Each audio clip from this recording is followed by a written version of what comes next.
আমার ছেলের মতো অসংখ্য শহীদের রক্ত ও বীর সন্তানের অঙ্গহানির আর্তনাদে ভাসছে এই জাতীয় সংসদ। একজন বাবা অথবা মা সকল সুযোগ সুবিধার ঊর্ধ্বে যেটা চায় সেটা হলো তার সন্তানের হত্যার বিচার। দৃশ্যমান বিচার ছাড়া কোনোভাবেই ফেসিবাদী ব্যবস্থার বিলুপ্তি সম্ভব নয়। মাননীয় স্পিকার, 5ই আগস্ট আমার ছোট্ট জাবির ইব্রাহিম গুলিবিদ্ধ হয় এবং অতিরিক্ত রক্তক্ষরণে শাহাদত বরণ করে। মাননীয় স্পিকার, আমি যখন ওকে দেখছিলাম তখন দেখছিলাম ও সাদা ফ্যাকাশ হয়ে গিয়েছে, একটা ফোঁটা বিন্দু রক্ত ওর ভিতরে ছিল না, পুরোটা রক্ত এই জমিনে পড়ে গিয়েছে। মাননীয় স্পিকার, আমার ছেলের মতো অসংখ্য শহীদের রক্ত ও বীর সন্তানের অঙ্গহানির আর্তনাদে ভাসছে এই জাতীয় সংসদ। দীর্ঘ 17 বছর পর নানা জুলুম নির্যাতনের পর এই রক্তস্নাত জাতীয় সংসদে আবারও অধিবেশন চলছে বাজেট আলোচনা, যা কিনা জুলাই না আসলে আসলে সম্ভব হতো না। মাননীয় স্পিকার, আমি মাননীয় অর্থমন্ত্রীকে ধন্যবাদ জানাতে চাই। 2026-27 সালের বাজেটে জুলাই শহীদ পরিবারগুলোর জন্য মাসিক ভাতা, আহত যোদ্ধাদের জন্য শ্রেণীভিত্তিক ভাতা এবং আবাসন সহায়তার জন্য 300 কোটি টাকার বরাদ্দ রাখা হয়েছে। মাননীয় স্পিকার, একজন বাবা অথবা মা সকল সুযোগ সুবিধার ঊর্ধ্বে যেটা চায় সেটা হলো তার সন্তানের হত্যার বিচার। দৃশ্যমান বিচার ছাড়া কোনোভাবেই ফেসিবাদী ব্যবস্থার বিলুপ্তি সম্ভব নয়। বর্তমান সরকারের কাছে আমাদের দাবি প্রত্যেকটা হত্যাকাণ্ডের বিচার। মাননীয় স্পিকার, 2026-এর 21শে জুনের প্রশ্নোত্তরে মাননীয় আইনমন্ত্রী বলেছেন, 24শে জুলাই সংঘটিত মানবতা বিরোধী অপরাধে আন্তর্জাতিক অপরাধ ট্রাইব্যুনাল মামলা করা হয়েছে 80টি, তার মধ্যে 7টি মামলার রায় ঘোষণা হয়েছে, 22টি সাক্ষ্য গ্রহণ করা হয়েছে এবং 51টি তদন্তাধীন রয়েছে। প্রায় 2 বছরে 7টি মামলা রায় হয়েছে। এ থেকে বোঝা যায় মামলা কতটা ধীর লয়ে চলছে। মাননীয় স্পিকার, এই মামলাগুলোর আসামি সংখ্যা 463 জন, এই গ্রেফতারকৃত হয়েছে 174 জন এবং এখনও পলাতক রয়েছে 288 জন। মাননীয় স্পিকার, 288 জন পলাতক রয়েছে, এদের গ্রেফতারের অগ্রগতি কি?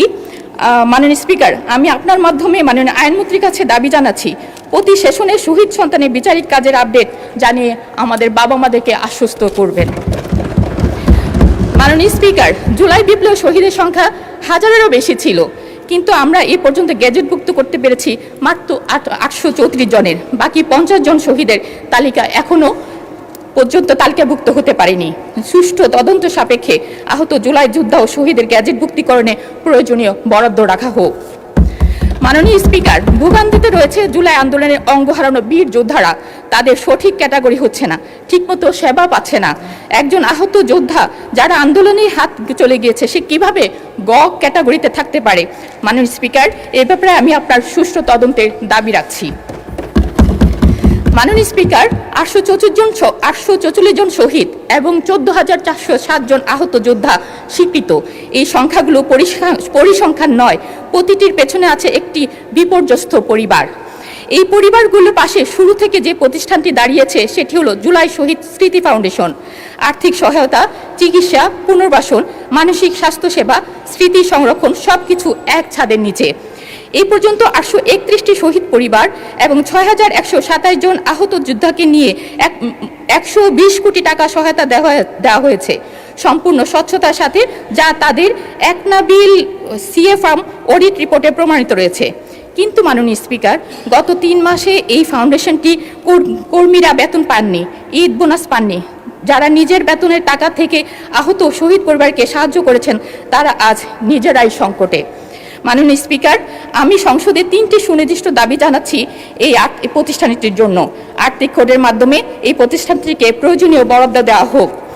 অবশিষ্ট শহীদ পরিবার ও আহত যোদ্ধার জন্য সরকার প্রতিশ্রুত অবশিষ্ট 263 কোটি টাকা বরাদ্দ দেওয়া হোক। মুক্তিযুদ্ধ বিষয়ক মন্ত্রণালয় অথবা সমাজতন্ত্র মন্ত্রণালয় এই ফাউন্ডেশনটিকে আনুষ্ঠানিক সহযোগী প্রতিষ্ঠান হিসাবে স্বীকৃতি দিক, কারণ এই ফাউন্ডেশনের কাছে আছে স্বচ্ছতা, অভিজ্ঞতা, ওয়ান স্টপ সক্ষমতা এবং সবচেয়ে বড় কথা মানুষের বিশ্বাস। মাননীয় স্পিকার, আমাকে একটু সময় দিবেন 2 মিনিট।